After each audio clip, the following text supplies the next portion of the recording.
여러분, 오늘 소개할 이야기는 세계적인 열풍을 일으킨 오징어 게임 시즌2와 관련된 사연입니다. 그런데 시작부터 흥미로운 장면 하나 먼저 들려드릴게요. 무궁화 꽃이 피었습니다 라는 구령이 울리고 모두가 얼어붙어 있던 순간, 갑자기 한 남자가 한 여자의 앞을 가로막으며 발걸음을 방해합니다. 뒷자리에 있던 여자는 참다 못해 그를 밀쳐버리고 그는 중심을 잃고 넘어지며 소리치는데요. 뭐 하는 거야? 규칙 위반이잖아. 그 순간 주변 사람들의 눈빛과 심판들의 경고가 쏟아지며 상황은 순식간에 아수라장이 됐습니다. 이곳은 어디일까요? 오늘의 이야기는 오징어 게임 시즌2 오픈과 동시에 한국 콘텐츠가 어떻게 사람들을 연결하고 전 세계적으로 새로운 문화를 만들어가고 있는지 느낄 수 있는 특별한 여정의 이야기를 담고 있는데요. 지금부터 미국의 콘텐츠 마케터 카트리나가 파리, 서울, 런던을 거치며 오징어 게임과 한국 문화에 빠져든 이야기를 들려드리겠습니다. 시작합니다. 안녕하세요. 저는 카트리나 스펜서입니다. 뉴욕에서 콘텐츠 마케팅 전문가로 일하고 있죠. 세계를 뒤흔드는 다양한 영상 콘텐츠들은 대부분 제 손에서 나왔거나 제 손을 거쳐서 수정되었다고 생각하시면 돼요. 저는 전문가거든요. 조금 거만하게 들릴 수도 있지만 저는 솔직히 늘 자부심이 강한 사람이었어요. 특히 헐리우드 콘텐츠는 전 세계를 선도하는 절대 강자라는 확신을 가지고 있었죠. 아니, 사실 확신이라기보다는 진리라고 믿었어요. 특히 글로벌 콘텐츠 시장은 미국이 지배한다고 저는 늘 그렇게 생각했어요. 헐리우드는 블록버스터 영화, 매혹적인 드라마, 세계 최고의 배우와 막대한 제작비로 시장을 장악하고 있으니까요. 이런 상황에서 다른 나라 콘텐츠요? 솔직히 말해서 저는 미국에서 만든 거 아니면 굳이 별로 신경 쓰지도 않아요. 볼 가치가 없다고 생각하죠. 가끔 흥미로운 작품이 나온다고 해도 그냥 운이 좋았겠거니 하고 넘기곤 했어요. 과거의 카트리나는 말이죠. 그런데요, 그랬던 제가 오징어 게임이라는 작품을 만난 순간 저만의 오만했던 세계가 한 조각씩 무너져 내리기 시작했답니다. 처음 이 드라마의 이름을 들었을 때 저는 비웃었어요. 오징어 게임? 그게 무슨 유치한 제목이야? 서바이벌 게임 장르라길래 헐리우드에서도 흔하디 흔한 배틀 로얄류의 이야기가 아닐까 싶었죠. 심지어 전 세계적으로 성공했다는 소식에도 별 감흥이 없었어요. 아시아에서 한번 뜨면 웨스턴 팬들도 따라가는 법이라고 별로 특별할 거 없겠다고 생각했죠. 하지만 주변 동료들이 너무 열심히 떠들어대는 겁니다. 오징어 게임 봤냐고, 완전 레전드라고, 미쳐버린 콘텐츠라고 말이죠. 이 말에 저는 속으로 콧방귀를 뀌면서도 어딘가 묘하게 신경이 쓰였습니다. 그래, 한번 봐주지 뭐. 얼마나 대단한지 보자고. 그렇게 저는 넷플릭스를 켰어요. 그리고요, 한 에피소드, 두 에피소드가 지나갈 때마다 제가 느낀 건 분노였습니다. 제가 알지 못하던 세계에 대한 분노 말이에요. 뭐야, 이건 완전히 다르잖아. 어떻게 이런 스토리를 만들 수 있지? 처음부터 화면이 제 눈을 사로잡았어요. 수백 명의 사람들이 초록색 트레이닝복을 입고 정렬해 있는 그 장면, 그리고 무궁화 꽃이 피었습니다에 소름 돋는 그로테스크한 그 멜로디와 차갑게 멈춰 서 있는 거대한 인형까지. 스토리도 미쳤지만 연출력도 소름 끼치는 수준이었죠. 그저 단순한 놀이일 거라고 생각했던 순간 총성이 울려 퍼졌고 저는 비명을 지를 뻔했어요. 이건 제가 생각했던 평범한 서바이벌 게임 드라마가 아니었어요. 그보다는 인간의 본능을 적나라하게 드러낸 심리 드라마였죠. 왜 사람들은 그렇게 잔인해지는지, 왜 그렇게 절박해지는지 그 모든 질문들이 화면 속에 던져지고 있었어요. 물론 등장인물들도 잊을 수 없었죠. 기훈, 상우, 새벽 그들의 표정, 말투, 선택 하나하나가 너무나 현실적이어서 숨이 막혔어요. 저는 화면을 보며 계속 생각했습니다. 혹시 이 캐릭터들은 실제로 존재하는 사람들이 아닐까 하는 생각이요. 물론 모든 컨텐츠의 생명은 메시지라는 것도 알고 있어요. 그래서 더 하는 말이에요. 오징어 게임에서 나타내고 있는 메시지는 그냥 가볍게 소비될 이야기가 아니었거든요. 자본주의 사회의 문제, 인간의 탐욕과 생존 본능, 그리고 그 안에서 파괴되는 관계들까지. 한마디로 말하자면 완벽한 예술작품에 가깝다는 생각이 들었죠. 도파민을 가미한 예술이랄까요? 그날 저는 그저 한 편의 드라마를 본 게 아니었습니다. 충격을 받았고 혼란스러웠으며 그 모든 것을 넘어서 감탄하기까지 했죠. 밤새도록 시즌2를 몰아보고도 눈을 뗄 수 없었던 건 단순히 재미 때문이 아니었어요. 어떻게 콘텐츠가 이런 수준에까지 도달할 수 있는 건지, 심지어 그게 어떻게 다른 나라도 아니고 한국이라는 조그만한 나라에서 나올 수 있었던 건지, 헐리우드와 완전히 다른 데다가 훨씬 더 복잡하고 치밀한 이런 컨텐츠가 세상에 있을 수 있다는 것 자체가 너무 놀랍고 충격적이었죠. 제 스스로 세계에서 제일 가는 전문가라고 생각했는데 전혀 보지 못하던 등잔 밑에 어두운 곳에서 못 보던 바늘에 찔린 것 같은 기분이었어요. 오만했던 거죠, 제가. 그날 밤 제 세계가 산산조각났습니다. 그 이후로 제가 어떻게 되었을까요? 네, 저는 완전히 한국형 콘텐츠에 굴복하고 말았어요. 오징어 게임 시즌2를 본 이후로 제 관심은 오직 한국 콘텐츠로 급격히 쏠리기 시작했죠. 그 충격적인 서바이벌 게임을 통해 보여준 스토리텔링의 힘, 그리고 그 안에 담긴 인간적인 고뇌와 사회적 메시지가 여전히 제 머릿속을 떠다니고 있었거든요. 그래서 저는 더 알고 싶어졌습니다. 도대체 한국 콘텐츠는 어떻게 이런 독창성을 담아낼 수 있는 걸까? 도대체 한국인들이 가진 비밀이 뭐길래? 우선 저는 한국 영화로 눈을 돌렸습니다. 친구들이 추천한 기생충을 시청하며 또 한 번 감탄할 수밖에 없었죠. 알아요. 아직도 기생충을 안 봤냐니 놀라우시겠죠. 제가 그래요. 전 아시아 쪽 영화나 드라마는 아예 안 본다니까요. 전 진짜 미국 혹은 유럽 정도는 되어야 볼 가치가 있다고 생각했어요. 하지만 이제야 알게 된 한국은 달랐죠. 기생충의 감독은 도대체 어떤 삶을 살아왔는지 뒤늦게 지금 저 혼자 궁금해하고 있다니까요. 도대체가 어떻게 하면 빈부격차라는 무거운 주제를 이렇게 날카롭고 섬세하게 표현할 수 있을까요? 미친 듯한 은유와 그 비유법이 담긴 연출이란 말이죠. 특히 마지막 장면에서 느낀 전율이 오랫동안 가시지 않아 한동안 저는 미친 듯이 기생충, 비하인드 스토리 같은 것들을 찾아보고 있었답니다. 뭐랄까, 그냥 훌륭하고 재미난 영화 한 편이 아니고 새로운 관점으로 세상을 보게 만드는 작품이라고나 할까요? 그 다음에 제가 고른 작품은 바로 킹덤이었습니다. 왜냐면 좀비물이야말로 어느 나라나 문화권 관계없이 그냥 뻔하디 뻔한 장르라고 할 수 있거든요. 생각해보세요. 유명한 좀비 영화 몇 개를 떠올려 보시라고요. 솔직히 언어 쓰는 것만 아니면 각 나라별 영상만 보고 이게 어느 나라 작품이다 라는 거 하나라도 기억나는 거 있으세요? 어느 나라나 좀비물은 스토리 라인이 정말 똑같아요. 연출도 마찬가지거든요.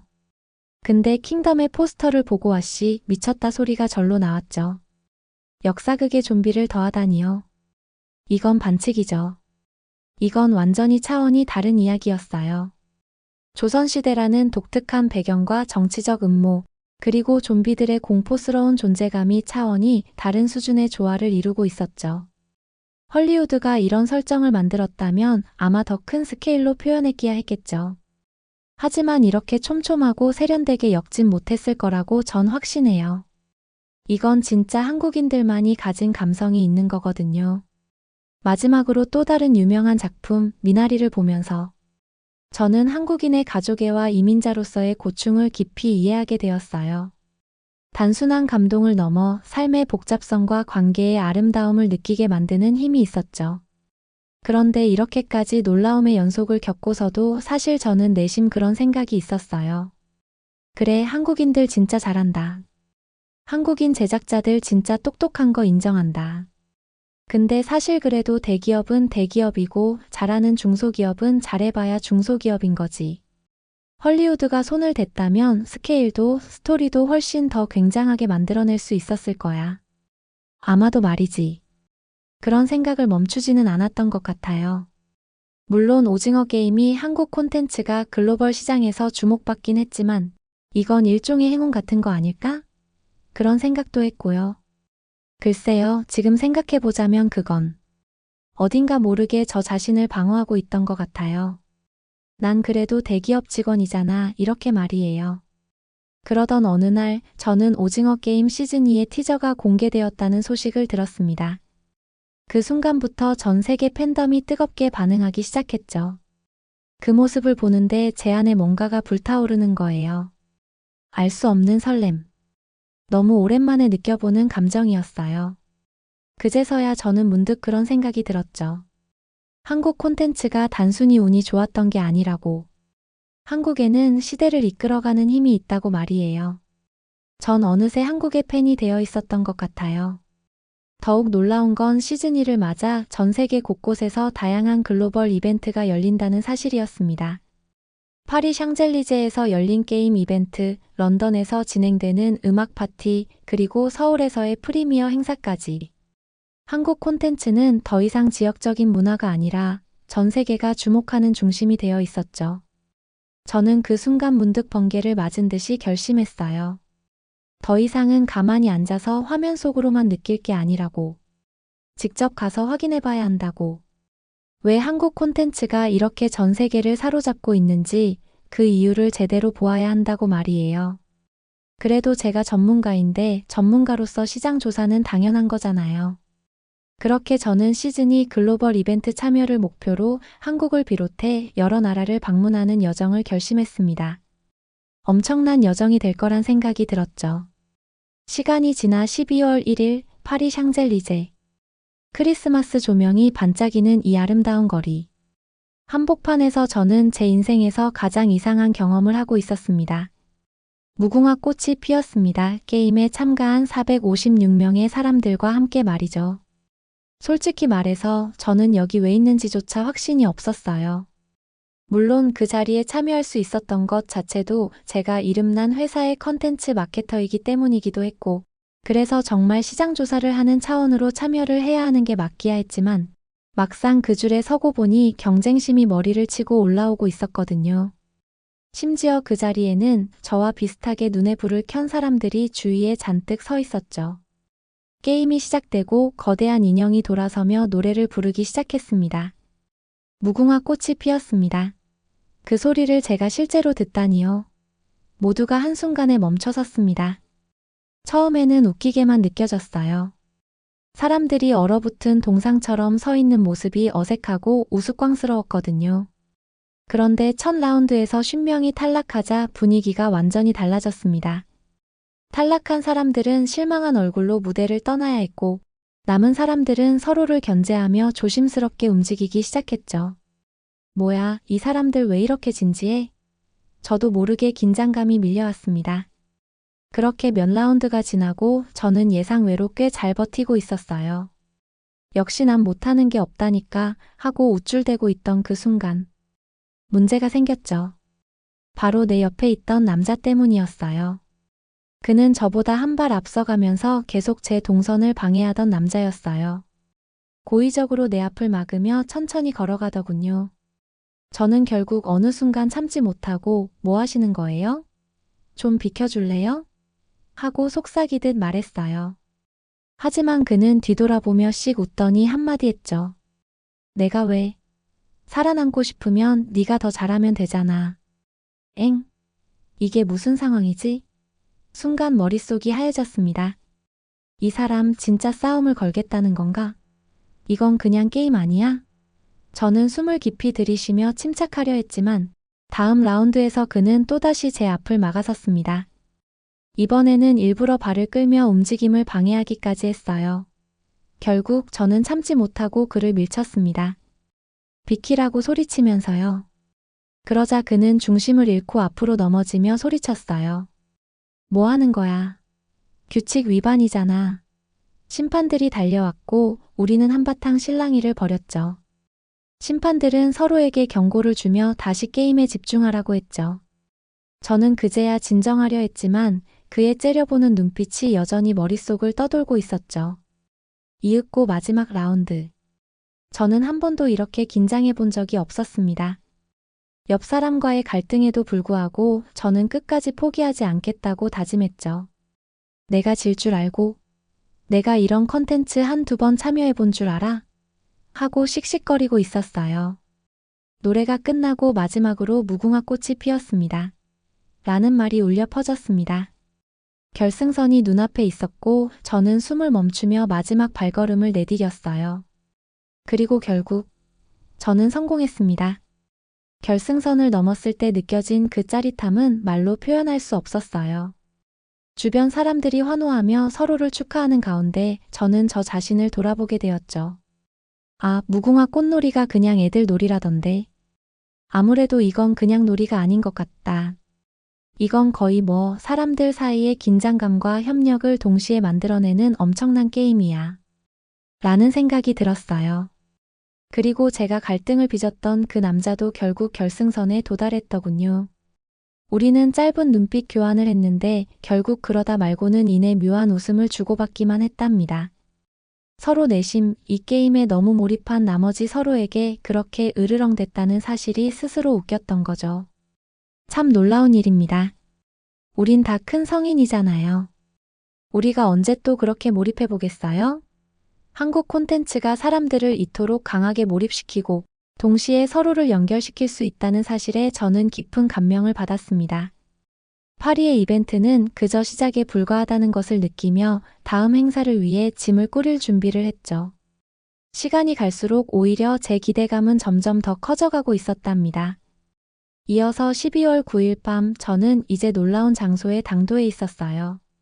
바로 오징어 게임의 본 고장, 한국이었죠. 서울 동대문 디자인 플라자에서 행사가 있는 날이었어요. 행사장에 가까워질수록 제 심장은 두근거리기 시작했죠. 거대한 외벽에 투사된 오징어 게임 시즌2의 거대한 로고와 빛나는 조명, 그리고 행사장을 둘러싼 수많은 인파가 저를 완전히 압도하고 있었어요. 저는 이 행사가 사실상 전 세계에 던지는 전원이라는 생각이 들었어요. 그렇게 생각하며 안으로 들어섰을 때 제 기대와 예상이 오히려 초라해 보일 정도로 현실은 더 웅장했답니다. 행사장은 글로벌 미디어와 업계 인사들로 가득 찼고 모두가 초조한 표정으로 뭔가를 기다리고 있었어요. 화려하게 꾸며진 무대, 긴장감 넘치는 음악, 그리고 스크린에 비친 하이라이트 장면들이 공기를 무겁게 만들고 있었죠. 제가 느끼는 이 압도적인 긴장감은 단순한 드라마 홍보 행사에서 느낄 수 있는 것이 아니었어요. 지금부터 오징어 게임 시즌이 월드 프리미어를 시작하겠습니다. 진행자의 목소리가 울려 퍼지며 행사의 막이 올랐습니다. 무대 위로 황동혁 감독과 주요 배우들이 차례로 등장했고 관중들의 박수와 환호가 터져 나왔어요. 모두가 숨죽인 채 이들의 말을 기다렸죠. 황동혁 감독은 한참 동안 청중을 바라보더니 입을 열었습니다. 오징어 게임 시즌2는 그저 시즌1의 연장이 아닙니다. 더 깊이 있는 질문과 더 복잡한 이야기를 통해 우리가 누구인지, 그리고 어떤 세상을 만들어가야 하는지에 대해 묻고자 했습니다. 그 순간 제 심장은 마치 멈춘 것 같았습니다. 이건 그냥 드라마가 아니라는 그의 말이 저를 강타했죠. 제가 늘 자랑스럽게 생각했던 헐리우드의 방식과는 전혀 다른 접근 방식이었습니다. 단순히 더 재밌고 더 짜릿하고 더 즐거운 경험을 주겠다는 다른 인터뷰들과는 달랐어요. 배우들의 인터뷰도 대단했습니다. 이정재가 말하길 이번 시즌은 인간의 본질을 탐구합니다. 극한의 상황에서 우리가 어디까지 인간다움을 유지할 수 있을지에 대해 묻는 이야기죠. 이라고 하는데 새롭게 합류한 배우들도 시즌2에서 자신들이 맡은 역할에 대해 설명하며 작품이 전하려는 메시지에 대한 각자의 해석을 내놓고 있었어요. 한마디 한마디가 너무나 진지했고 듣는 동안 제 머릿속에 수많은 생각들이 떠올랐죠. 내가 만든 컨텐츠들도 이런 빛깔이 있었던가? 내 출연자들은 이런 의도를 마음에 담고 연기를 했었을까? 정말 수만 가지의 생각과 반성이 떠오르더라고요. 프리미어가 끝나고 나서도 긴박감은 사라지지 않았습니다. VIP 라운지에서 글로벌 미디어 업계 인사들과 대화를 나누던 중 한 동료가 저에게 묻더군요. 카트리나, 당신은 어떻게 생각해요? 헐리우드가 이 흐름을 따라잡을 수 있을까요? 와, 잠시만요. 저는 순간 머리를 얻어맞은 기분이었어요. 이런 질문을 받으리라고는 생각하지 못했거든요. 언제나 헐리우드의 스케일을 우리나라도 따라잡을 수 있을까요? 이런 질문들만 받아왔던 제가 오히려 반대로 헐리우드가 이 흐름을 따라잡을 수 있겠냐는 질문을 받은 거예요. 저는 순간적으로 그게 무슨 말이냐고 물으려다가 문득 그의 말이 100번 옳다는 생각이 들었습니다. 그래서 잠시 말을 멈췄다가 답했죠. 글쎄요, 헐리우드가 이런 창의성을 따라잡으려면 전혀 새로운 접근 방식이 필요할 겁니다. 제 말에 주변 사람들이 고개를 끄덕이며 수긍했지만 저는 속으로 긴장감이 스멀스멀 가득히 차오르는 것을 느꼈어요. 지금껏 자부심을 느껴왔던 헐리우드 중심의 세계가 무너지는 기분이었거든요. 행사가 끝난 뒤 저는 DDP의 광장을 걸으며 이 모든 것을 되짚어 보았습니다. 한국은 콘텐츠를 통해 사람들을 연결하고 전 세계에 메시지를 전하고 있다는 게 제 결론이었죠. 화려했던 조명이 꺼지고 서울의 밤하늘 아래서 저는 이 오징어 게임이라는 한 시즌의 드라마가 제 인생을 어디까지 바꾸게 될지 문득 궁금해졌답니다. 그리고 또 시간이 흘러 드디어 마지막 행사 날이 다가왔어요. 제가 참여하기로 한 마지막 행사 말이죠. 12월 18일 런던의 드럼세즈 공연장이었죠. 수천 명의 사람들이 몰려들었고 모두가 초록색과 분홍색으로 장식된 조명 아래에서 흥분을 감추지 못하는 모습은 정말 장관이었습니다. 오늘의 주제는 오징어 게임 시즈니 더 레이브. 세계적인 DJ 패기 9가 오징어 게임의 테마 음악을 재해석한 라이브 공연이 펼쳐질 예정이었죠. 입구를 들어서자마자 귀를 때리는 강렬한 비트와 관중들의 함성이 공간을 가득 메우고 있었어요. 웅장하게 심장을 울리는 비트 소리에 머리가 어질어질할 지경이었죠. 공연장은 드라마의 상징적인 이미지들로 꾸며져 있었고 거대한 스크린에서는 오징어 게임의 명장면들이 반복 재생되고 있었어요. 수많은 프리미어 콘서트에 가봤지만 오징어 게임은 초록색과 분홍색의 상징적인 소품들이 워낙 많아서 진짜 드라마 속에 들어온 것 같고 또 설레더라고요. 마치 한국 콘텐츠가 만들어낸 또 다른 세계 같았죠. 저는 이 행사가 단순히 음악 이벤트가 아니라고 확인했어요. DJ 부스 앞 패기 9가 등장하자 관중들은 폭발적인 환호성을 질렀습니다. 그녀는 오징어 게임의 메인 테마곡을 전자음악으로 변주하며 공연을 시작했죠. 그 익숙한 멜로디가 강렬한 비트와 함께 울려 퍼질 때 저는 온몸에 소름이 돋는 것을 느낄 수 있었어요. 관중들은 음악에 맞춰 춤을 추고 손을 흔들며 완전히 몰입해 있었습니다. 그 장면을 보며 저는 사람들이 함께 느끼고 즐길 수 있는 새로운 문화를 만들어낸 한국인 제작자들의 위엄을 느꼈답니다. 공연이 진행되면서 저는 자연스럽게 주변 사람들과 대화를 나누기 시작했어요. 어디서 오셨어요? 프랑스에서요. 오징어 게임 팬 이벤트는 절대 놓칠 수 없죠. 저는 캐나다에서 왔어요. 이런 이벤트는 처음이에요. 한국 콘텐츠는 정말 대단해요. 세계 각국에서 온 사람들과 대화를 나누는데 대부분 오징어 게임을 통해 한국 콘텐츠를 처음 접했지만 그 매력에 빠져들어 점점 더 많은 한국 작품들을 찾아보게 되었다고 말하더군요. 저처럼 말이에요. 이 짧은 대화들 속에서 저는 한국 콘텐츠가 전 세계 사람들에게 얼마나 강렬한 인상을 남겼는지 실감할 수 있었던 것 같아요.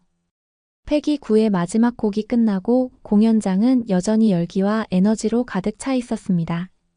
사람들은 서로를 축하하고 사진을 찍으며 이 특별한 경험을 공유했죠. 그 장면을 보며 저는 깊은 감동을 느낄 수 있었어요. 제가 처음에 콘텐츠 마케터를 꿈꾸면서 했던 생각들이 다 여기 실현되어 있었던 것 같았달까요? 한국 콘텐츠는 이야기를 전달하는 것에 그치지 않는 것 같아요. 사람들을 연결하고 문화를 공유하게 만들죠. 미국에서 콘텐츠 마케팅 전문가로 일하며 저는 콘텐츠의 성공을 숫자와 시장 점유율로 판단하곤 했거든요. 하지만 이곳에서 제가 본 건 그런 차원이 아니었어요. 한국 콘텐츠는 단순히 소비되는 상품이 아니라 사람들 사이의 연결고리를 만들어내는 플랫폼과도 같았죠. 공연이 끝난 뒤에도 그 여운은 오래도록 가시지 않았어요. 한국 콘텐츠는 새로운 세계를 만들어내고 있었어요. 또 한 번 스쳐 지나갈 글로벌 트렌드가 아니라 세상을 바꾸고 있는 거죠. 그날 밤 저는 오징어 게임이 만들어낸 또 다른 세상을 직접 목격한 기분으로 숙소로 돌아갔답니다. 런던에서의 뜨거웠던 밤이 지나고 저는 다시 짐을 싸며 파리, 서울, 그리고 런던에서 경험했던 모든 순간들을 곱씹었어요. 이번 여정은 단순히 오징어 게임 시즌2를 따라다닌 이벤트 투어가 아니었어요. 이건 제 세계를 완전히 뒤집어 놓은 경험이었죠. 파리에서는 무궁화 꽃이 피었습니다. 게임을 통해.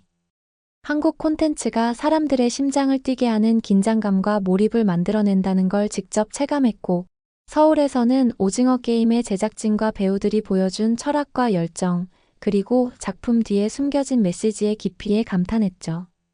그리고 런던에서는 콘텐츠와 음악이 결합된 새로운 문화의 장을 보며 한국 콘텐츠가 그저 평범한 작품에 머무르지 않고 글로벌한 문화를 창조하고 있음을 깨달았어요.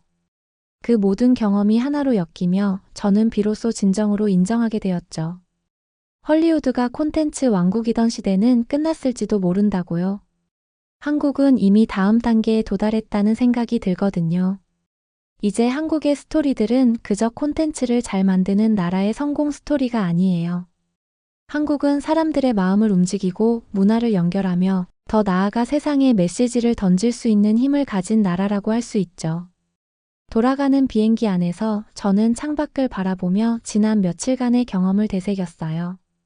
처음엔 단순히 드라마 한 편에 대한 호기심으로 시작했지만 그 끝은 한국이라는 나라 전체에 대한 경외와 존경으로 이어지게 된 이 엄청난 여정을 말이죠. 내가 그동안 너무 좁은 세계에서 살았던 건 아닐까? 한국 콘텐츠를 더 깊이 탐구하고 그 문화를 더 이해하고 싶어. 이런 마음과 함께 말이에요. 이제 저는 한국을 단순히 콘텐츠 강국이 아니라 사람들과 문화를 잇는 새로운 플랫폼으로 바라보게 되었어요. 그리고 이 여정은 지금 끝난 게 아니랍니다. 오히려 이제 막 시작된 거죠. 전 이제 한국에 대해 더 공부할 거예요. 한국은 절 성장시키는 나라니까요. 언제나 소리 없이 강한 한국. 저는 제가 처음에 가졌던 오만함과 우월감은 더 이상 남아있지 않아요. 대신 한국 콘텐츠와 문화에 대한 존경심 그리고 더 많은 것을 배우고자 하는 열망이 자리 잡았죠. 이제 돌아가면 저는 제 동료들에게 이렇게 말할 거예요. 한국 콘텐츠는 반짝하는 트렌드가 아니야. 이건 새로운 시대의 언어지. 앞으로 모두 긴장해. 우리 모두 그 흐름을 따라가야 할 테니까. 그리고 언젠가 다시 한국으로 돌아가 한국이 가진 더 깊은 매력을 경험하고 싶다는 생각으로. 저는 오늘 이렇게 사연을 보내게 되었답니다. 여행은 끝이 났지만 제 안에서는 새로운 여행이 이제 막 시작되고 있어요. 기다려주세요, 한국. 제가 또 찾아갈 테니까요. 언제나 새로움과 놀라움이 가득한 그 땅 한국을 꿈꾸며 저는 오늘도 또 성장하는 하루를 만들어 간답니다. 또 만나게 될 그날까지 안녕. 한국. 네, 정말 흥미진진한 이야기였죠? 파리, 서울, 런던까지 이렇게 전 세계에서 오징어 게임 시즌2를 기념하는 대규모 행사가 열리고 있었다니 정말 놀랍습니다. 특히 단순히 드라마를 넘어 사람들의 마음을 움직이고 문화를 연결하며 새로운 글로벌 플랫폼으로 자리 잡은 한국 콘텐츠의 저력은 저도 다시금 감탄하게 되는데요.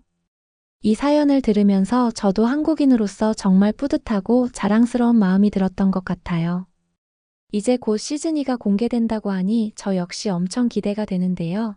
과연 어떤 이야기가 우리를 다시 한번 놀라게 할지 벌써부터 설레는 마음입니다.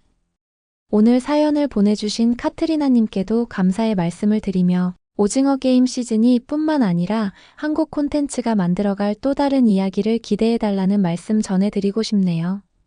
그럼 저는 여기서 인사드리겠습니다. 감사합니다. 오늘도 따뜻한 하루 되세요. 대한민국 서울 미국의 한 여성이 핸드폰을 떨어뜨리고 한국을 비난하는데요. 한국에 괜히 왔어. 춥기도 엄청 춥고 괜히 재수없게 핸드폰도 다 부서졌어. 이런 나라는 역시 친구 말대로 오는 게 아니었어. 그러면서 울기까지 하는데요. 그러자 그 여성을 노려보던 어떤 남성이 다가오기까지 합니다. 오늘 사연은 한국으로 출장을 온 마리에 씨의 사연입니다. 그럼 오늘 사연 시작하겠습니다. 안녕하세요. 저는 미국 사람 포로리입니다. 미국 뉴욕 공항에서 비행기에 탑승했을 때 뉴욕의 황금빛 일출이 막 사라지기 시작했어요. 저는 노련한 비즈니스 여행객이었습니다. 한국으로의 여행은 개인적인 탐험에 대한 갈망 때문이 아니라 빠르게 변화하는 한국 시장을 공략하기 위한 회사의 명령으로 시작되었습니다. 우아한 옷차림에 단정하게 묶은 머리를 한 저는 전형적인 미국 비즈니스 우먼의 모습으로 또 다른 기업 영역을 정복할 준비가 되어 있는 것처럼 보였습니다. 비행기가 유럽 풍경 위로 솟아오르자 곧 있을 서울에서의 미팅과 뉴욕에서의 일상이 주는 편안함과 익숙함 사이를 오가는 생각이 들었습니다. 제게 한국은 대중문화와 기술력에 대한 편협한 지식으로 가려진 먼 나라 고정관념에 가려진 땅이었습니다. 뉴욕의 낭만적인 골목과 여유로운 카페, 문화와는 정반대되는 네온사인과 로봇의 효율성으로 가득 찬 세상을 반쯤 기대했었죠. 10시간의 비행이 생각보다 짧게 느껴졌고 어느새 인천국제공항에 내려앉은 저를 발견했습니다. 비행기가 한국 땅에 닿는 순간 미묘한 설렘의 물결이 저를 덮쳤습니다. 비행기에서 내리자마자 제가 사랑했던 뉴욕 안은 극명한 대조를 이루는 풍경이 눈에 들어왔습니다. 인천은 뉴욕 공항과의 낡은 매력과는 거리가 먼 현대 건축물과 첨단 기술이 가득했습니다. 공항은 활기찬 여행객들로 북적거렸지만 질서가 잘 지켜지고 있었고 차분함이 느껴져 흥미로웠습니다.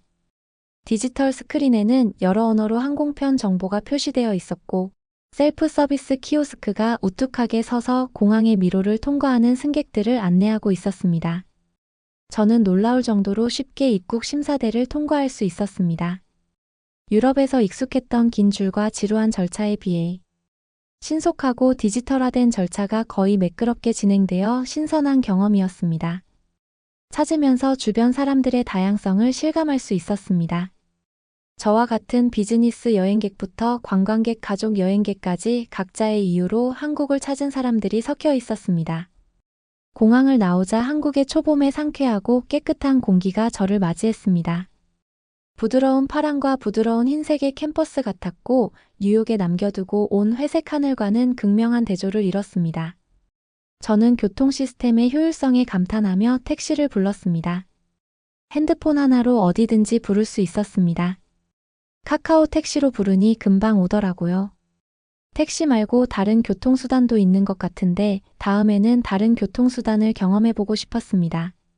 사전 조사를 많이 하고 가지 않아서 그런지 저는 잘 몰랐습니다. 그리고 가격도 뉴욕보다 훨씬 저렴했습니다. 도로는 혼잡했지만 교통은 뉴욕 시내보다 훨씬 덜 혼잡했습니다. 차량들은 정확하고 빠르게 움직이고 있었습니다. 택시가 서울을 향해 도로를 질주하는 동안 저는 눈앞에 펼쳐진 풍경의 시선을 빼앗겼습니다. 서울은 옛것과 현대가 어우러진 도시였습니다. 고풍스러운 한옥들이 높이 솟은 고층 빌딩 사이로 고즈넉한 위엄을 뽐내며 서 있었고 한강은 우아하게 도시를 가로질러 흐르고 그 사이에는 공원과 산책로가 늘어서 있었습니다. 택시 기사가 제 관심을 알아차리고는 서툰 영어로 랜드마크를 가리키며 정보를 알려주었는데 기사님의 목소리에서 서울에 대한 자부심이 느껴졌습니다. 저는 그 말을 들으며 처음에 가졌던 의구심이 이 활기찬 도시에 대한 호기심으로 서서히 바뀌었습니다. 저도 뉴욕에 대한 자부심을 그다지 느끼지 못하는데 한국 사람들은 다른 건지 정말 이 도시가 매력이 있는 건지 궁금했습니다. 서울 중심부에 위치한 호텔에 도착한 저는 따뜻한 환대를 받았습니다. 영어에 능통한 직원들은 세심하고 친절하게 도와주었고 먼 타국에서 온 저를 환영해 주었습니다. 현대적인 고급스러움과 은은한 한국적 미학이 조화를 이룬 제 방에서는 탁 트인 도시의 전경이 펼쳐졌고 거대한 대도시가 제 앞에 펼쳐져 있었습니다. 그날 저녁 호텔 레스토랑에서 혼자 식사를 하며 한국에 대한 첫인상을 떠올렸습니다. 제가 한국에 대한 안 좋은 선입견은 이미 바뀌기 시작했습니다. 저는 한국에 대해 거침없는 속도, 압도적인 기술과 상업의 물결을 상상했었습니다.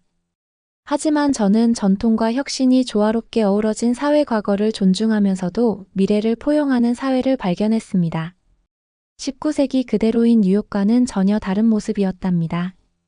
그 순간 한국에서의 한 달이 단순한 출장 이상의 의미가 있다는 것을 깨달았습니다. 제 안식처에서 벗어나 저와 전혀 다른 문화에 몰입할 수 있는 기회였기 때문입니다.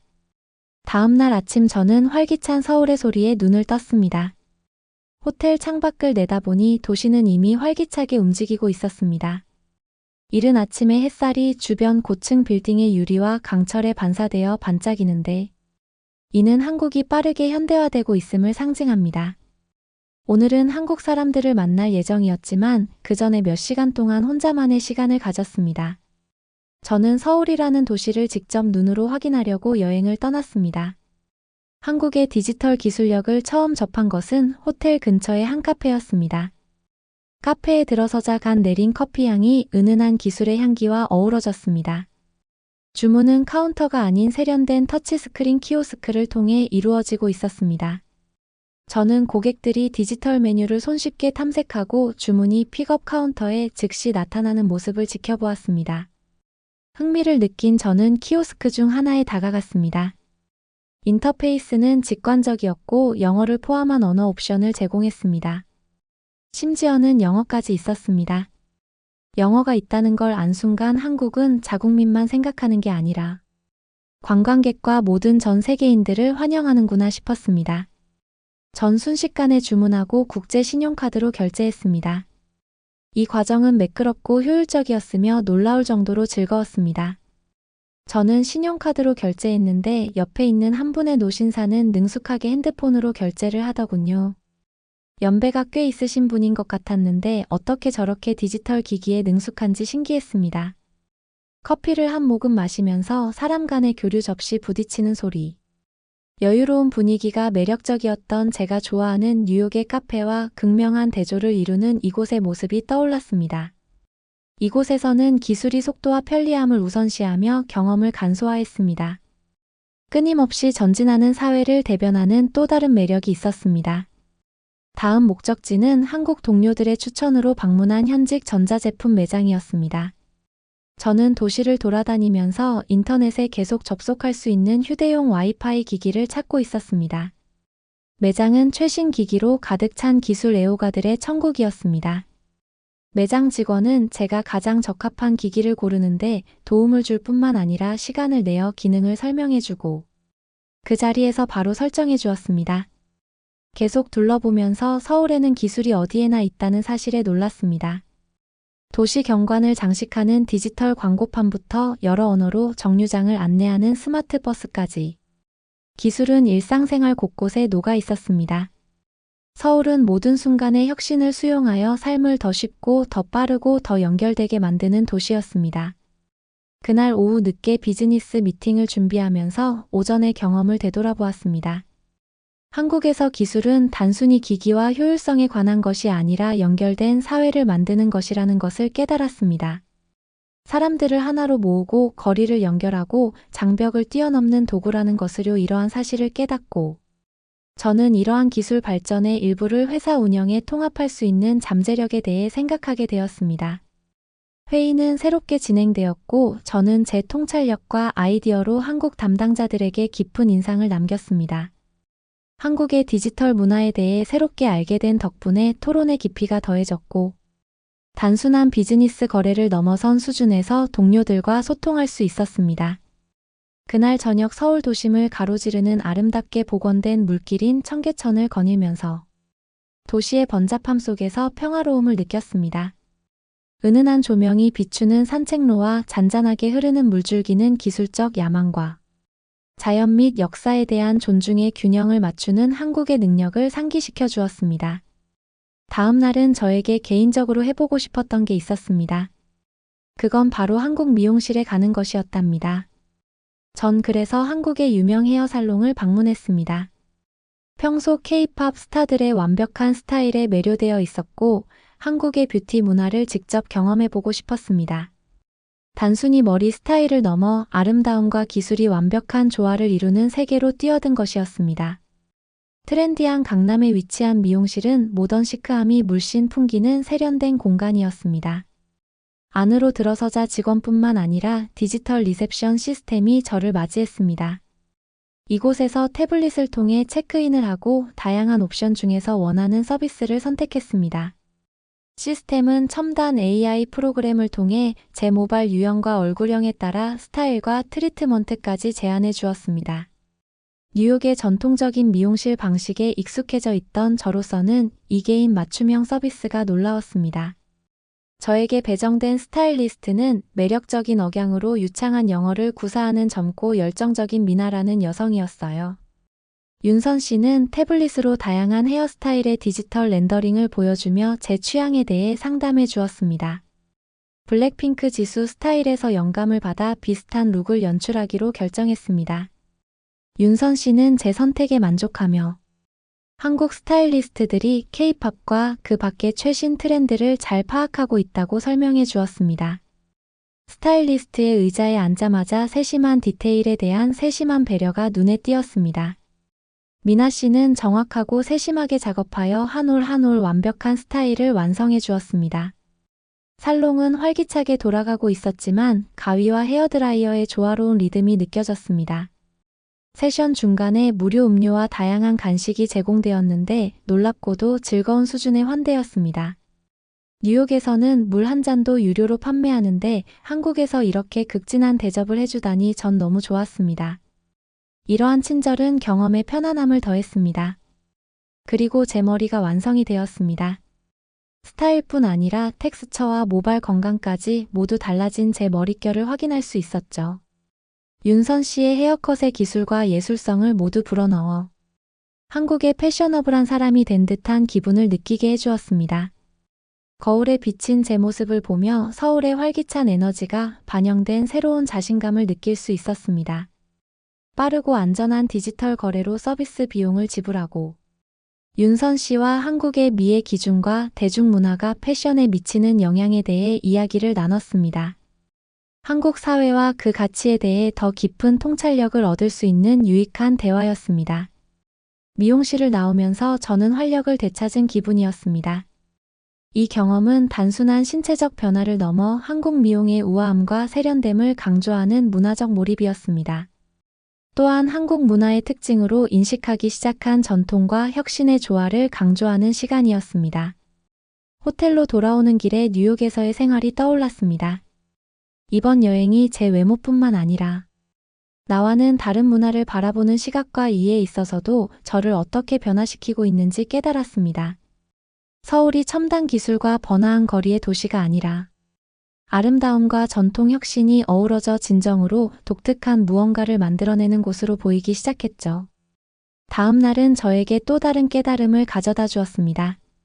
분주한 서울의 거리로 나가면서 저는 한국 생활의 독특한 측면, 즉 도시에 스며든 안정과 신뢰감을 절실히 느끼게 되었습니다. 그것은 간단한 행동에서 시작되었습니다. 저는 간단한 아침 식사를 위해 길가의 고풍스러운 카페에 들렀습니다. 맛있는 생크림 케이크 한 조각과 커피를 들고 테이블에 앉았을 때 손님이 주문하는 동안 노트북 스마트폰 가방을 테이블에 두고 가는 것을 발견했습니다. 뉴욕에서는 이런 행동이 완전히 어리석은 행동은 아니더라도 위험한 행동인데요. 이렇게 놓고 간다면 물건들은 바로 사라집니다. 하지만 한국에서는 그런 행동이 일상적인 것 같았습니다. 호기심이 발동한 저는 옆 테이블에 앉은 현지인과 대화를 나누었습니다.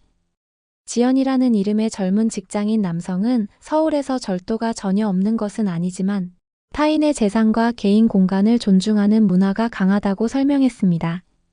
이러한 태도는 어릴 때부터 몸에 배어 있어 사람들이 일반적으로 안전하고 안심할 수 있는 커뮤니티를 만들었다고 그녀는 말했습니다. 저는 서울거리를 걸으며 이러한 신뢰 문화를 보여주는 다른 작은 지표들을 발견하면서 이 점을 곰곰이 생각했습니다.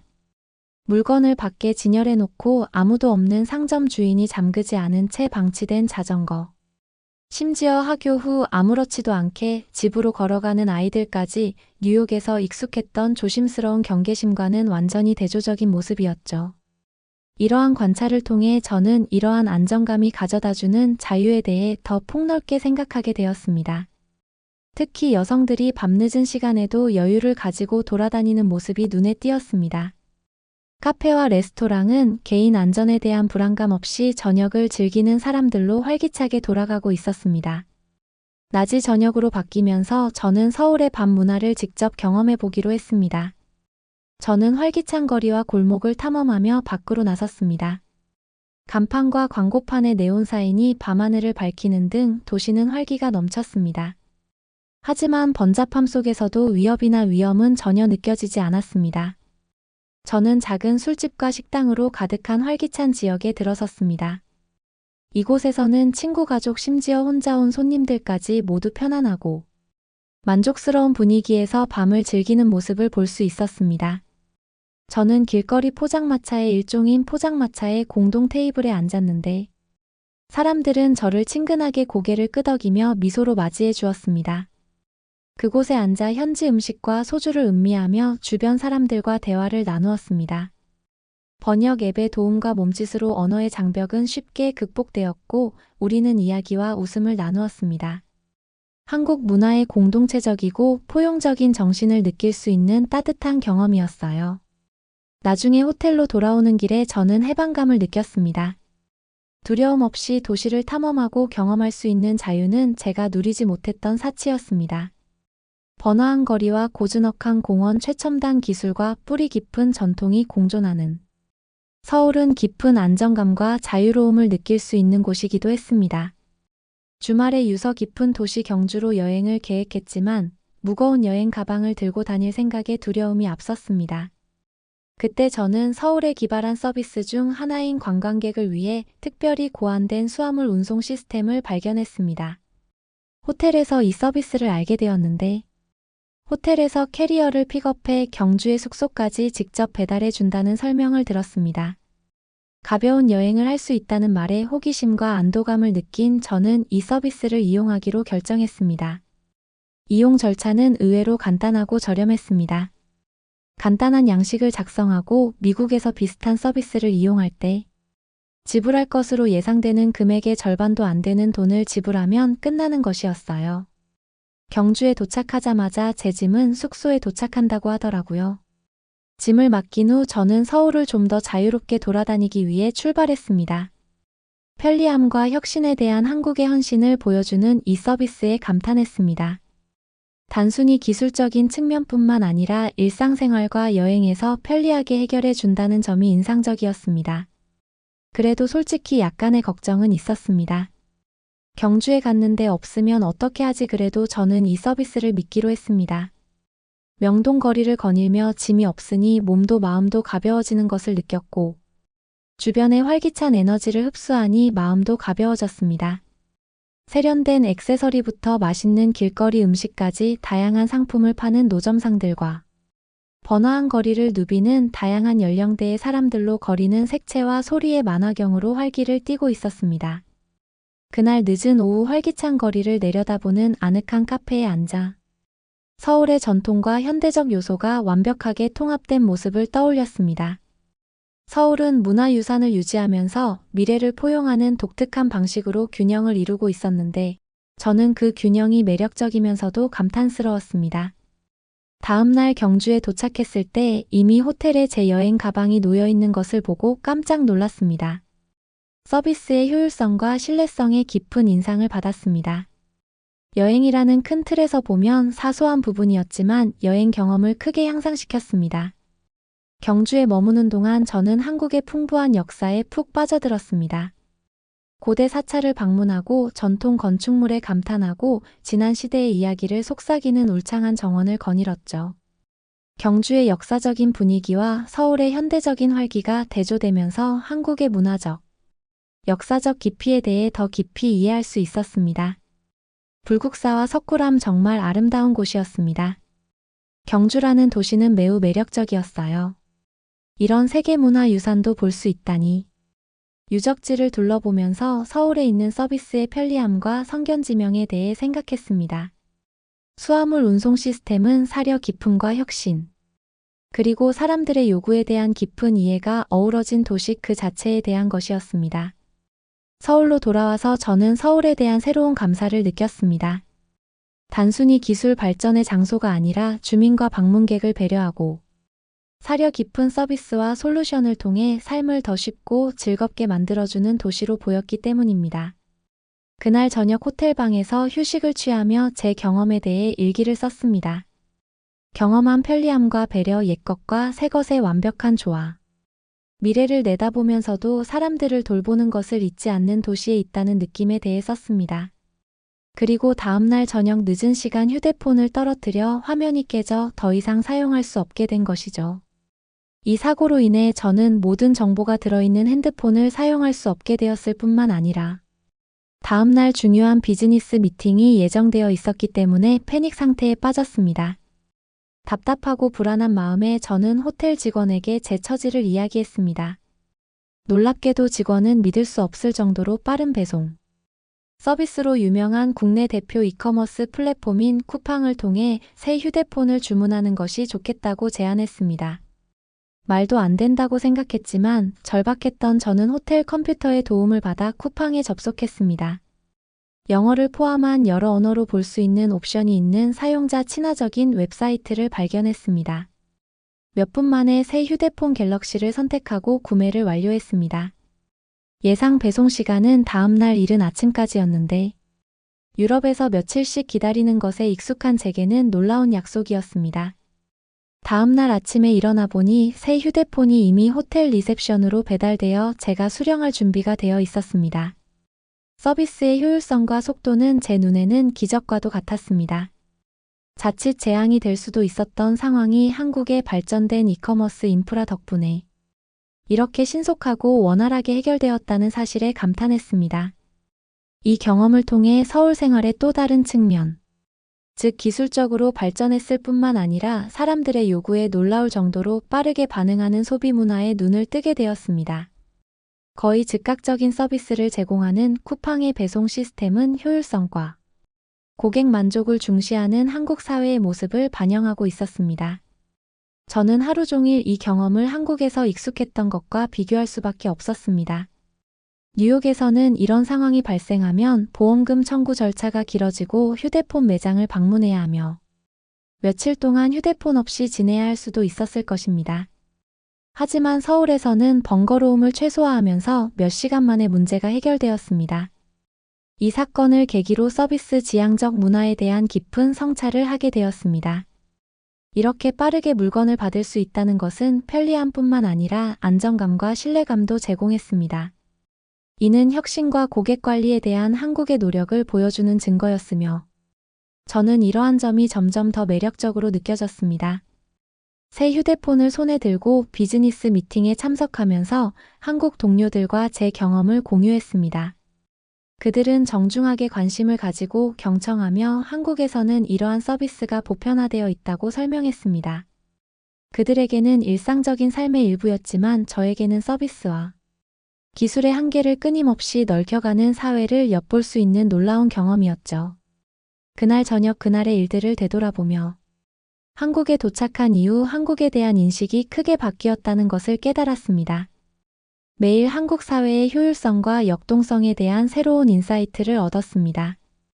서울의 디지털 세련미부터 한국 사람들의 따뜻함 놀라운 서비스 대응력까지 한국은 미래를 포용할 뿐만 아니라 현재의 필요를 깊이 배려하는 국가라는 것을 스스로 드러내고 있었습니다. 그러면 더욱 재미있는 다음 사연으로 넘어가겠습니다. 한국이 문화적으로 다른 나라를 지배한 이유가 여기 있네요. 한국에 갈 거면 제발 나도 데려가줘. 영국 대기업 런던 뱅크에서 일하는 여성이 있는데요. 가족들이 엄마에게 한국에 가지 말라며 울부짖고 있습니다. 도대체 무슨 일일까요? 안녕하세요.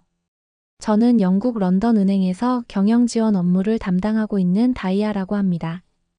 일반 은행 직원들처럼 창구에서 사람들을 만나는 일이 아니라 기업 본사에서 일을 하고 있어요. 요즘 영국에서 특히 젊은 세대를 중심으로 전 세계적으로 BTS가 인기가 있는데요.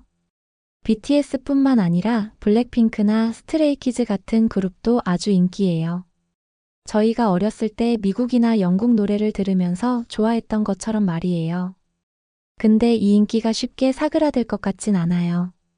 영국은 제2외국어로 스페인어를 하는 경우가 많은데요.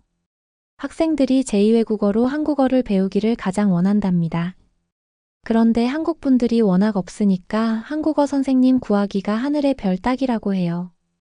어쨌든 저희 회사는 오랫동안 영국 청소년 쇼트트랙 팀의 후원을 하고 있는데요. 이번 강원도 동계청소년 올림픽에 앞서서 저희 영국 청소년 팀이 미리 쾌적한 환경을 경험할 수 있도록 한국으로 출장을 가야 할 일이 있었답니다. 저희 딸은 물론이고 아들도 저를 엄청나게 부러워했어요. 하지만 회사 돈으로 가족들을 모두 데려갈 수는 없었기에 저는 혼자 한국행 비행기에 올랐답니다. 날이 갈수록 기대감은 커져만 갔습니다. 저는 저녁마다 번화한 도시부터 고즈넉한 시골까지 한국을 조사하며 시간을 보냈습니다. 서울 거리를 좀 더 쉽게 돌아다닐 수 있기를 바라며 기본적인 한국어 구문도 몇 개 배웠습니다. 비행 전날 밤 딸은 부러움과 설렘이 뒤섞인 눈빛으로 짐을 싸는 저를 도와주었습니다. 엄마 김치도 먹어보고 사진도 많이 찍어야 해요. 딸아이가 우겼습니다. 런던에서 서울로 향하는 장거리 비행으로 여정은 시작되었습니다. 비행기가 구름 위로 솟아오르자 익숙한 것을 뒤로하고 새로운 영역으로 모험을 떠나는 기분이 들었습니다. 기내 영화를 감상하고 가끔씩 움직이는 지도를 들여다보며 비행기가 목적지에 점점 가까워지는 것을 확인하는 동안 시간이 흘러갔습니다. 인천공항에 착륙하자마자 저는 효율적이고 깔끔한 공항의 모습에 놀랐습니다.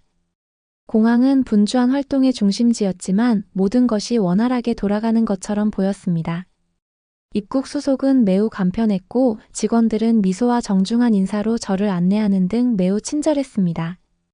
공항을 이용하는 것이 종종 벅찬 일처럼 느껴졌던 유럽에서의 경험과는 완전히 대조적이었습니다. 공항 밖으로 나오자 서울의 선선한 가을 공기가 저를 맞이했습니다. 서울은 현대와 전통이 어우러진 매혹적인 도시였습니다. 하늘을 향해 뻗어있는 고층 빌딩이 도시 곳곳에 자리한 고궁과 조화를 이루며 서 있었습니다. 한국 대중교통을 처음 접한 것은 서울역으로 가는 공항철도 고속열차였습니다. 기차를 타는 것 자체가 경험이었어요. 지하철 객차의 넓고 청결한 공간은 제가 이전에 본 것과는 차원이 달랐습니다. 쓰레기가 없고 안전을 위해 스크린도어를 사용하는 등 사소한 부분에서도 한국의 공공질서와 시민의식을 엿볼 수 있었습니다. 서울에 도착한 저는 호텔에 체크인한 후 관광을 시작했습니다. 거리는 활기가 넘치면서도 질서가 잘 지켜지고 있었습니다. 사람들은 서로의 공간을 존중하며 리듬에 맞춰 움직였습니다. 저녁을 먹으러 작은 식당에 들어섰을 때 직원들의 따뜻한 미소가 반가웠습니다. 처음 맛본 정통 한식은 맛도 강렬하고 플레이팅도 아름다워 즐거운 경험이었습니다. 제가 외국인이라는 것을 눈치챈 주인은 서툰 영어로 대화를 시작하며 자신의 문화를 공유하고 싶어 했습니다. 서울에서의 첫 번째 임무는 지하철을 타고 호텔로 이동하는 것이었습니다. 서울 지하철은 경이로운 대중교통 시스템이었어요. 역은 깨끗했고 열차는 정시 운행되었습니다. 실시간 정보를 표시하는 디지털 스크린이 저와 같은 외국인의 여행을 훨씬 쉽게 만들어준다는 사실에 주목했습니다. 지하철을 타는 것 자체가 경험이었어요. 승객들이 질서정연하게 승하차하는 모습이 인상적이었는데 이는 한국 사회에 뿌리내린 규율과 존중을 반영하는 것이었습니다. 다른 도시에서는 흔히 볼 수 있었던 쓰레기와 낙서가 없는 모습에서 서울 시민의 자부심을 느낄 수 있었습니다. 호텔에 체크인하고 여장을 푼 후 저는 동네를 산책하기로 했습니다. 서울의 거리는 활기차고 생동감 넘쳤습니다. 다양한 한국 간식을 파는 노점상들이 도시의 매력을 더했습니다. 길거리 음식 냄새와 인근 가게에서 흘러나오는 K-팝 음악 소리. 현지인과 관광객이 함께 어우러져 활기차고 따뜻한 분위기를 연출했습니다. 밤이 되자 도시는 변모했습니다. 광고판과 상점의 네온 사인이 거리를 환하게 밝히면서 서울은 마치 마법 같은 느낌을 주었습니다. 런던의 조용한 밤거리와는 극명한 대조를 이루며 도시가 뿜어내는 에너지의 경외감을 느꼈습니다. 다음 날 아침 저는 강원도로 이동해야 했어요. 서울에서 렌트카를 빌려서 강원도로 나가는 일정이었습니다. 렌트카 대여 과정은 정말 편했어요. 런던에서부터 다양한 어플들을 사용할 수 있었거든요. 저는 어플들을 런던에서 다운받고 미리 예약을 해두었지요. 그런데 렌트카 회사에 도착해서 제가 예약 내역서를 출력해 오지 않았다는 것을 깨달았어요. 전날까지도 일을 너무 많이 한 탓이었죠. 당황했습니다. 유럽 여행도 하고 미국 여행도 해봤지만 서류가 없을 경우 대여 자체가 취소될 수도 있었거든요. 돈은 돈대로 날리고요. 안녕하세요. 예약을 했는데 제가 예약 내역서를 뽑아오지 않았어요. 저는 직원에게 말했습니다. 친절한 청년 직원이 따뜻한 미소로 반갑게 맞아주며 열정적으로 고개를 끄덕였습니다. 내 성함만 알려주시면 돼요. 요즘 누가 예약 내역을 뽑아 다니겠어요? 라며 본인들이 오히려 예약 내역서를 뽑아주었어요. 그리고 서명을 무사히 마쳤습니다. 저는 한 고비를 놓았다고 생각했어요. 그렇다고 대충 하지는 않았어요. 한국의 교통법규를 정확하게 설명해 주었고 저희 운전면허도 확인했습니다. 무사히 강원도로 출발할 수 있었어요. 사실 강원도로 가는 도중에 눈이 내렸는데요. 강원도를 계속 달리다 보니 하늘이 어두워지기 시작하더니 이내 하늘에서 부드러운 눈송이가 흩날리기 시작했습니다. 눈앞에 펼쳐진 풍경이 겨울의 원더랜드로 변하는 황홀한 광경이 펼쳐졌습니다. 런던에서 눈을 본 적은 있지만 이 낯설고 아름다운 땅에서 내리는 눈을 보는 것은 마법 같은 일이었습니다. 하지만 눈이 내리자 왠지 모를 불안감이 엄습했습니다. 런던에서도 눈이 내리는 상황에서 운전하는 것은 충분히 어려운 일이었는데 이국 땅에서 순식간에 하얗게 뒤덮인 도로를 운전해야 하니까요? 하지만 제 걱정은 곧 사라졌습니다. 눈 덮인 도로를 조심스럽게 운전하는 동안 제설차와 염화칼슘 살포기가 효율적으로 길을 치우는 놀라운 광경을 목격했습니다. 저는 이 차량들의 속도와 정확성에 놀랐습니다. 교통체증으로 이어지지 않겠다고 하는 한국의 노력이었죠. 하지만 이곳에서는 제설차들이 마치 잘 짜여진 안무의 일부처럼 한마음으로 빠르게 움직이며 도로를 안전하게 지키고 통행할 수 있게 해주었습니다.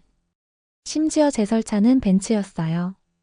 멋진 차들이 놀랍도록 빠른 속도로 제설을 했습니다. 한국의 고속도로도 정말 놀라웠어요.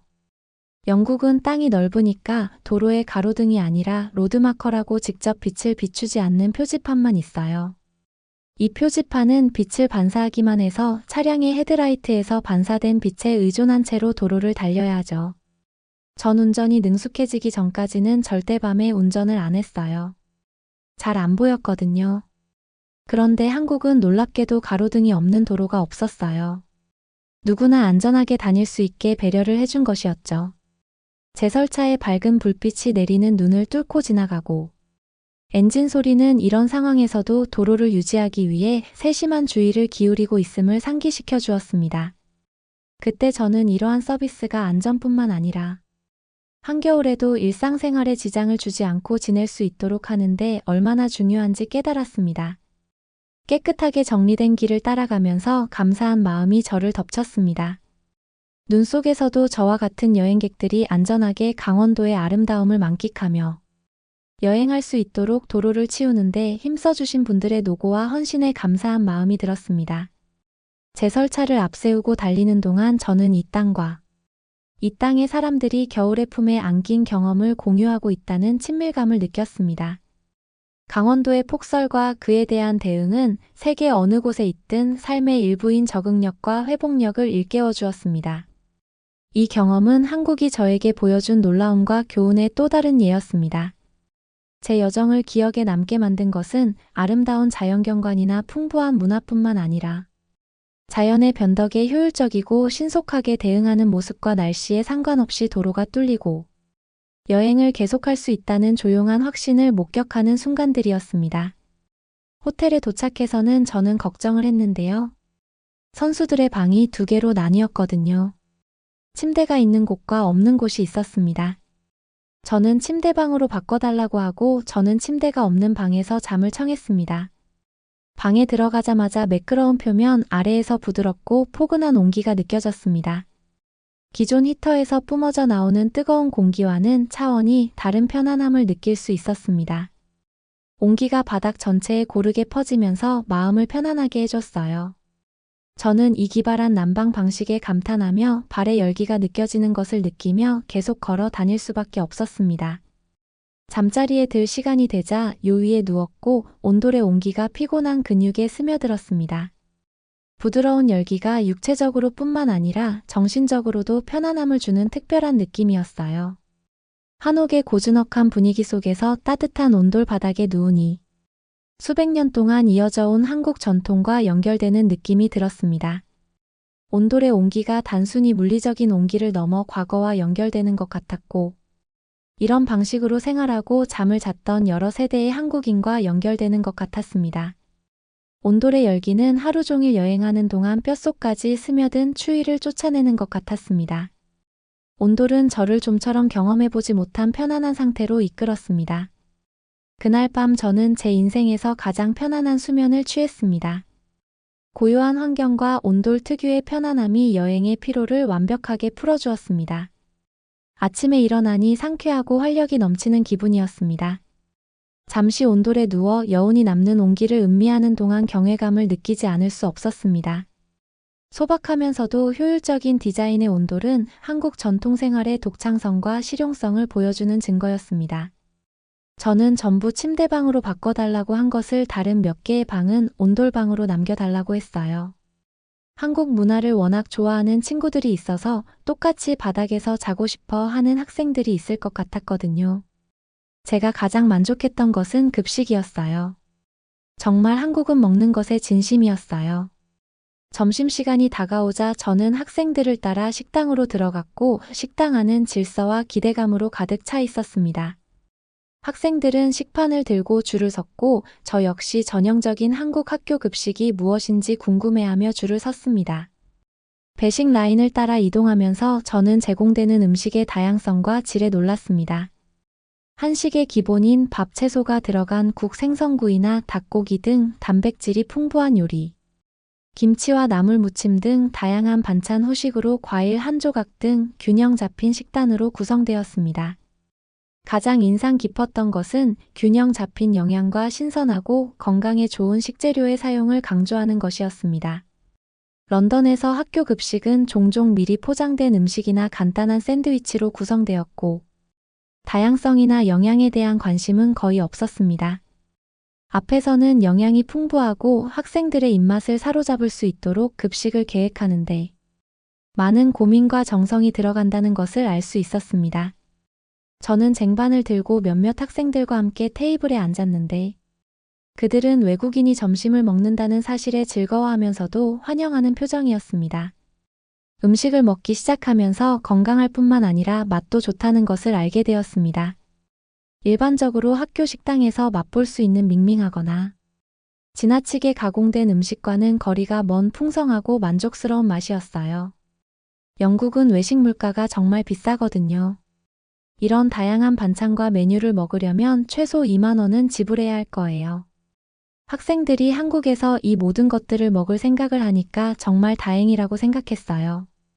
제 주변 학생들도 음식을 즐기고 존중하는 마음으로 식사를 했습니다.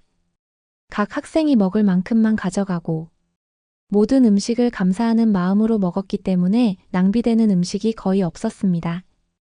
음식과 쓰레기에 대한 이러한 의식 수준은 다른 나라에서 보았던 것과는 상당히 달랐고 감탄할 만한 일이었습니다. 제 미각을 사로잡은 것은 삼겹살과의 만남이었습니다. 제 딸이 꼭 먹어보고 후기를 알려달라고 했거든요.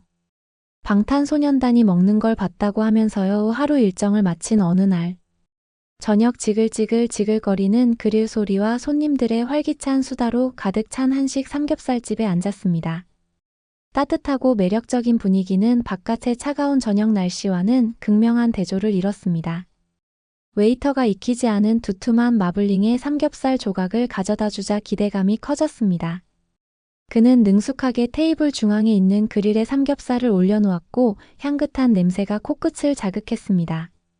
고기가 익기 시작하고 가장자리가 살짝 말리면서 지방이 바삭하게 익어가는 모습을 흥미롭게 지켜보았습니다.